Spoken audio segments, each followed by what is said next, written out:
બધા મળ્યા છે આજે તો દ્વારકાના દેવની વાત જ ન થાય એટલે મને એક વાત નાનકડી યાદ આવે છે મામા. મહાભારતનું જ્યારે યુદ્ધ થવાનું હતું, આખી વાત આપ જાણો છો મહાભારતની, પણ મારે આ વાત શ્રદ્ધા સાથે, તમારે શ્રદ્ધા આપણે ક્યાંક ને ક્યાંક રાખવી પડશે. એ વાત હકીકત છે. કોઈ પણ હોય, શ્રદ્ધા વગર કોઈથી જીવાય જ નહીં. ઘણા વાતો કરે એકચ્યુઅલી ભગવાનની જરૂર નથી. આપણે કઈ ભગવાન હુવારે ભગવાન જગાડે, તો કે એકચ્યુઅલી અલાર્મ મૂકીને જાગી શકાય છે. એને બહુ સમજાવવાની વાત ન કરવી, કારણ કે જેને જલારામ નથી જગાડી ગયા એને અલાર્મ હું જગાડવાના હતા, એની વાત નથી. આ તો જેને જાગવું છે એના માટેની આ બધી વાતો છે. જેવી તેવી ઘટનાઓ નથી આ, પણ શ્રદ્ધા વગર જીવાય નહીં કોઈ દી. આત્મા પોતાનો કરડે ને એને પછી કોઈ ન બચાવી શકે. કોબરા કઈડો તો ઝેર ઉતારવાના ઇન્જેક્શન આવી ગયા છે. કોઈને કોઈ દવા પી ગયો હોય, ઝેરી તાત્કાલિક સારવાર મળે તો દવા ઈ ઉતારી શકાય, ઈ ઝેર ઉતારી શકાય. પણ જેને પોતાનો આત્મા કરડે ના ઝેર કોઈ ન ઉતારી શકે. ડોક્ટર પાસે જાય, ડોક્ટર ને જડે નહીં. એકચ્યુઅલી કઈ આવતું નથી, પણ કઈક છે, એને આત્મા કઈડો નક્કી કરી લેવાનું. એટલા માટે આ વાત મારે કેવી છે કે ભગવાન કૃષ્ણ કનૈયો કેવો દ્વારકાના દેવની વાત જ ન થાય. શું કામ એમ? એટલે આ નાનકડી વાત. મહાભારતનું યુદ્ધ 1 દી 2 દી 3 દી 4 દી યુદ્ધ ચાલુ છે. 5 દી એક પછી એક દિવસો જ આવવા માંડાણા. એમાં એક દિવસ પૂરો થયો, રાત્રિ. દુર્યોધનને હક નથી થતું, નીંદર નથી આવતી કે પાંડવોને કેમ એટલું બધું નુકસાન નથી થતું.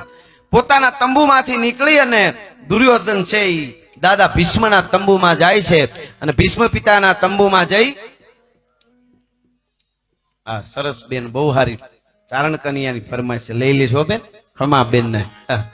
વાહ દીકરી, સરસ ફરમાઈશ આપી. એટલે એને ભીષ્મ પિતાના તંબુમાં જઈને દુર્યોધને એટલું જ કીધું. ભીષ્મ પિતામાને શું કીધું કે ગાડે મારે બેઠા છો અને ગીત બીજાના ગાવ છો? હે, ગાડે મારે બેઠા છો ને ગીત બીજાના ગાવ છો? તમારે પાંડવોને નથી મારવા તો પછી એના ભેગા વૈયા જાવ નહીં. તમે નથી લડતા, નીતિથી નથી યુદ્ધ કરતા. તમે બહુ બોલવા માંડ્યો. અને ભીષ્મ પિતા બુઢો ઉભો થયો ભાઈ, 165 વર્ષનો. સાંભળજો, ઉભો થઈ અને એટલું કીધું, પ્રતિજ્ઞા લીધી, સાંભળી લે દુર્યોધન, કાલ હવારે સૂરજ ઉગે ને આઠમે ન્યા સુધીમાં વાસુદેવ ચક્ર ન ધરે તો તુમકો મુખ ન દિખાવ, લાજે મેરી ગંગા જનની અને શાંતન સૂત ન કહાવ. વાહ હા હા હા. કાલ હવારથી હાંજ સુધીમાં યુદ્ધના મેદાનમાં કાં તો વાસુદેવ કૃષ્ણ હાથમાં હથિયાર ધારણ કરે અને નકર પાંડવોને ધરતીમાંથી જીવતા રહેવા દઉં તો હું ભીષ્મ નહીં, ગંગા પુત્ર ભીષ્મને પ્રતિજ્ઞા લીધી. એ અહીંયા ભીષ્મએ પ્રતિજ્ઞા લીધી, અહીંયા પોતાના તંબુમાં કૃષ્ણ ભગવાનને પીડા ઉપડી. આને ભગવાન કહેવાય. તમે વિચાર કરો, એને હક ન થયું કે આ ભીષ્મએ પ્રતિજ્ઞા લીધી. ભગવાન ઉભા થઈ ગયા, તંબુમાંથી નીકળ્યા, હાલતા થયા. યુધિષ્ઠિરના તંબુનો પડદો છાનો મનો જઈને આમ કર્યો ને તો યુધિષ્ઠિર ભાલાને આમ ધાર કાઢતા હતા. ભાલાને ધાર કાઢે, આમ અણી કાઢે ભાલાને. પડદો આમ કરી નાખ્યો. બીજા તંબુમાં દોડીને ગયા, ભીમના તંબુમાં જોયું. ભીમ ગદા હમળીને હમી નમી કરે.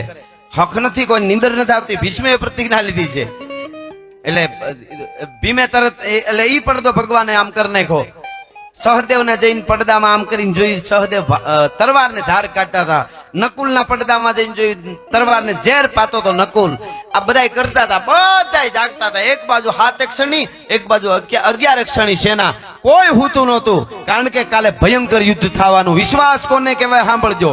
પણ જયારે અર્જુનના તંબુમાં આવીને આમ જ્યાં પડદો કર્યો ને, એટલામાં એકલો અર્જુન હુતો તો ઘસઘસાટ. હા હા હા હા. અને અર્જુન હુતો તો પોતાના હાથમાં ચાબુક હતો, એ અંગૂઠામાં આમ અડાડ્યો ભગવાન કૃષ્ણે. છડાપ બેઠો થઈ ગયો અર્જુન. ભલે પ્રભુ અત્યારે તમે કે પણ તું હુતો છો? કે હા પ્રભુ અત્યારે તો હુવાનું જોઈએ ને રાત્રે. અરે પણ તું એમ નહીં, તને નીંદર આવે કે ના? રાતે તો નીંદર જ આવે ને ભગવાન. કે એમ રેવા દે, દાદા વિષ્ણુએ પ્રતિજ્ઞા કરી છે, કોઈ નથી ઉતું, બધા તંબુમાં જોઈ લે. હક નથી કોઈને, કાલનું ભયંકર યુદ્ધ છે અને તને નીંદર આવે છે, તું હુતો છો? તેથી અર્જુન બોલ્યો, એટલું સમજાઈ જાય ને તો કોઈ દી તકલીફ ન આવે. દ્વારકા વાળો આપણી ભેળો રહીએ. અર્જુને શું કીધું ખબર? મારો કનૈયો જાગે છે એટલે હું હુતો છું, પછી મારે ક્યાં જાગવાની જરૂર છે ભલા માણસ. હા હા હા હા. તમે વિચાર કરો, આટલી જ વાત છે હો.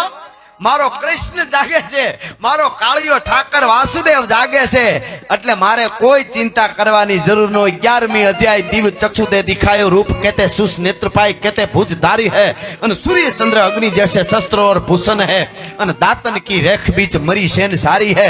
તારું રૂપ મેં જોયું છે, તમે જાગો છો એટલે મારે ચિંતા નથી. આટલી જ વાત છે. મારો કૃષ્ણ હોઈ જાય ને તો પછી પૂરું થઈ ગયું, તો મારું પૂરું થઈ જાય. આ વિશ્વાસ એટલે દ્વારકાના દેવની વાત જ ન થાય.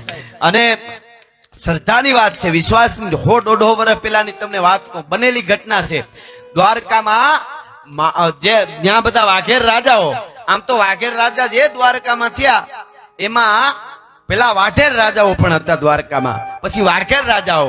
પણ જેટલા જેટલા વાઘેર રાજાઓ થયા એ દ્વારકાની ગાદીએ બેહ ને તો ગાદીએ નો બેહ, હામાં બેહ સિંહાસન નાખીને પોતાની બેઠક નાખીને.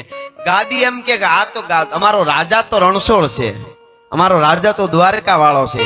જોજો આટલું આટલું હોવા છતાં બારવટે હતા મૂળું માણેક નહીં, તો છતાં ઈ બારવટું હોવા છતાં પણ એને દ્વારકા વાળાનું કેટલું માન હતું. એની એક વચ્ચે વાત કહી દઉં તમને. કોડીનાર ગામ ભાંગવા જયારે આવ્યા બારવટિયાઓ, 150 ઘોડે સવારોને ભેળા લઈને બાગડધામ બાગડધામ બાગડધામ બાગડધામ ઘોડા કોડીનાર ગામમાં ઉતર્યા. મૂળું માણેક હાથમાં બંદૂક લઈને ચોકમાં ઉભેલા, ગામને લૂંટે છે એના માણસો. બારવટિયા એટલે તમને આમ તો ખબર છે કાંઈ સાંભળતા હોય એટલે, પણ છતાંય અમુક ને કહી દઉં નો ખબર હોય તો. 12 પ્રકારના વટ એને બારવટિયા કહેવાય. 12 વટ, 12 વટિયા. કોઈની બેન દીકરી સામે આંખમાં આંખ નાખીને વાત ન કરે. જોવા ખાતર કે બેન કેમ છો એ વસ્તુ જુદી છે, પણ આંખમાં આંખ નાખીને ખબર એને પડી જાય કે આને આંખમાં આંખ નાખીને વાત કરી, એમ ન કરાય. આંખમાં આંખ નાખીને વાત ન કરાય. કોઈ બેન દીકરીને સ્પર્શ ન કરાય. ગરીબને લૂંટાય નહીં. ગમે એવી દુશ્મની હોય, હગા બાપને માર નાખ્યો હોય, હગા ભાઈને માર નાખ્યો હોય, ઈ માણસને મારવા જાય પોતે અને ઓલો હાથ જોડી દે તેના ઉપર ઘા ન કરાય. તમે વિચાર તો કરો, અટાણે લાગ લેતા હોય ઘણા, કોક બીજો મારે કે ભારી કામ છે એમ જ હોય એને, પણ એમાં તારમ હું વળ્યું ભલા માણસ, એ તો તું કરતો બરોબર છે. એટલે કહેવાનો અર્થ મારો 12 વટિયા ઈ મૂળું માણેક ચોકમાં ઉભેલા, ગામને લૂંટે છે બારવટિયાઓ. એમાં એક નગર શેઠ નો દીકરો 8 વર્ષનો, એનો જન્મ દિવસ હશે. નગર શેઠ મોટો એટલે એનો દીકરો લાડકો હોય, બહુ પૈસા વાળા. મોર હાર પહેરેલો, ગળામાં હાચો હોનાનો, અને પગમાં હોનાનો તોડો પહેરેલો. અને છોકરો રમતો રમતો બજારમાં નીકળ્યો. બારવટિયાના માણસોએ પકડી લીધો છોકરાને. તોડો કાઢી દે, હાર કાઢી દે, મીંડ્યા રકજક કરવા મીંડ્યા. એમાં એની માં ગોતતી ગોતતી આવી, મારો દીકરો ક્યાં ગયો? ગોતતા ગોતતા ગોતતા ગોતતા ગોતતા આવીને આમ જ્યાં જોયું માએ, તા માને ખબર પડી ગઈ, ત્રાસકો પડી ગયો. અર અર અર, બારવટિયાના હાથમાં મારો એકલો એક દીકરો. માની રાડ ફાટી ગઈ. માં છે ને આમ અંદરથી નાદ નીકળી ગયો. નાદમાં હાથમાં ફેર હોય પાછો. આપણે ભગવાન માતાજી ક્યારે આવે? નાદ કરો તો આવે. હવે નાદમાં હાથમાં ફેર કેટલો ઈ વચ્ચે કહી દઉં. હાથ કોને કહેવાય ખબર? કોઈ મોટા માણસની આપણે જઈ ફળિયામાં કૂતરો બાંધ્યો હોય, લાંબી હાંકળે બાંધેલો હોય, આમો ગરદણી ઉભો હોય, અને આપણે એમ કઈ કૂતરો તો વૈયા વૈયા કાંઈ ચિંતા કરો વૈયા બાંધ્યો તોય આપણે એમ જરાક એમ થાય ક્યાંક આવી ન જાય, એમ કહેતા કહેતા આવી ઓલા ગરદણી સામો ઉભો હોય, હાંકળે બાંધ્યો છે તો હવ હવ અવાજ આવતો હોય ને તો જરાક એમ થાય ક્યાંક હાંકળ ની કડી બડી નીકળી હોય તો આવતા વાર લાગે એમ. તો આપણે કરતા હોય ને હેડ હેડ, એને હાથ કહેવાય. ઈ અહીંથી આવતો હેડ હેડ. નાદ કોને કહેવાય ખબર?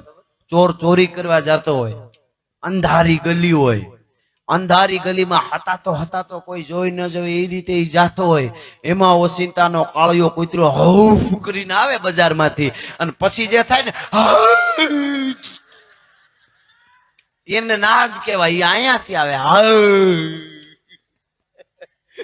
નાદ કરવો પડે, પણ અહીંયા બાઈ નો નાદ નીકળી ગયો, રાડ ફાટી ગયો.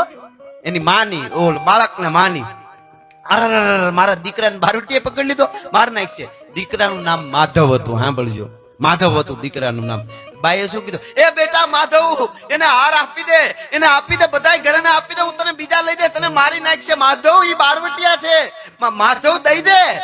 પણ મિત્રો, માધવ ઈ અવાજ મૂળું માણેક નામના બારવટિયા નેકી ટેકી આ ધરતીની હું હતી એટલે કહું છું, એના કાને પડ્યો ને, આમ અવાજ પડ્યો ને, મૂળું માણેક પડકારો નીકળી ગયો, હે ભા ઇનકે છડી દે, ઇન જો નાલો માધો ગાય, માધો અચ્છા જો પે. ભાઈ એને છોડી દે, ઈ છોકરાને છોડી દે, એને લૂંટાય નહીં. એનું નામ માધવ છે અને માધવ આપણા બાપ દ્વારકા વાળાનું નામ છે. એને લૂંટાય નહીં, એને છોડી દે બાપ, એનું નામ માધવ છે. તમે વિચાર કરો, આપણે ધર્મ અત્યારે સનાતન ઉપર ઘણી ઘટનાઓ બને છે. કોઈ ધર્મની આપણે ટીકા નથી, આપણે તો બધાને માન આપવા વાળા છે. ઘણા પાસે શીખવા જેવું છે આપણે. હા, પણ સનાતન ધર્મની